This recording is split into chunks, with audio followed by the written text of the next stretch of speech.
لوگوں میں بہترین بندہ وہ ہے جسے کچھ دیا جائے تو اللہ کا شکر ادا کرے۔ کسی مالدار کو اس کی مالداری اللہ کے ہاں کوئی کام نہیں دے سکتی۔ ہر حاکم اپنے اپنے صوبہ میں امن و امان کا ذمہ دار ہوتا ہے۔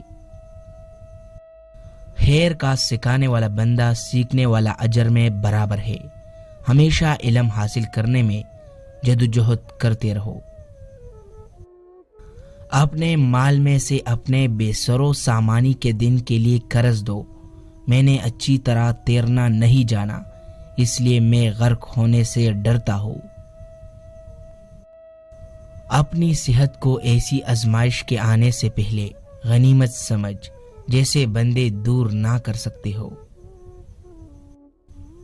تم خیر سے رہو گے جب تک اپنے بھلے لوگوں سے محبت کرتے رہو گے۔ کسی آدمی کا اہل علم کے ساتھ چلنا، آنا جانا اور بیٹھنا اس کی دینی سمجھداری میں سے ہے۔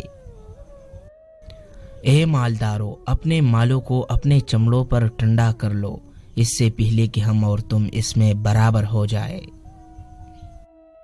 جو موت کا ذکر بار بار کرتا ہے اس کو خوشیاں کم ہی ملتی ہے اور اس کا جسم کمزور پڑتا چلا جائے گا۔ تم میں جو اچھا ہے اپنے ساتھی سے کہتا ہے کہ آؤ مرنے سے قبل روزہ رکھ لے، تم میں سے جو برا ہے وہ اپنے ساتھی سے کہتا ہے کہ آؤ مرنے سے قبل کھا لے اور عیش کر لے۔ بڑے یقین والے کی نیکی کا ایک ذرہ دھوکہ میں پڑی ہو کی پہاڑوں جتنی عبادت سے افضل ہے۔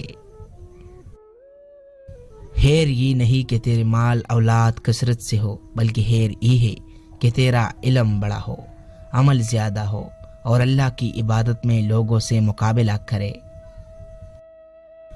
دنیا کو تم نیا کر رہے ہو اور اللہ تعالیٰ اس کو ویران کرنا چاہتا ہے۔ اللہ اپنے ارادے پر غالب ہے، جو تلاش کرتا ہے وہ پا لیتا ہے۔ منہ دھونے سے پہلے چہرے پر کیرے اور لیموں کے رس کو ملا کر لگائے کرو، 90 سال تک جڑیاں نہیں پڑے گی۔